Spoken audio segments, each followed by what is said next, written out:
How to combine photos on iPhone. To get started, first of all go ahead and open up the Shortcuts application on your phone.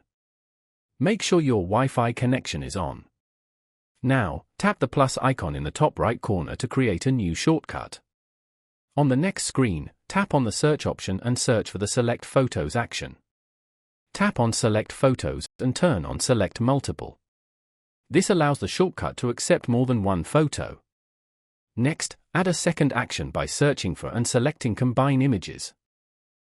Finally, add a third action by searching for and selecting Save to Photos.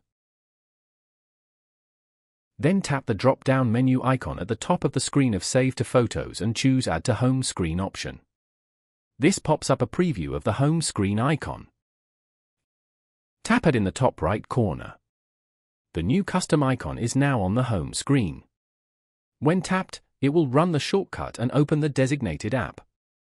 Here choose two different photos from your library and tap Add.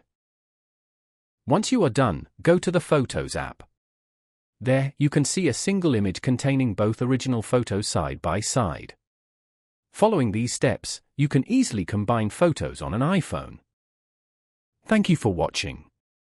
Please leave a like if this tutorial helped you, or leave a comment below if you have any questions related to the video.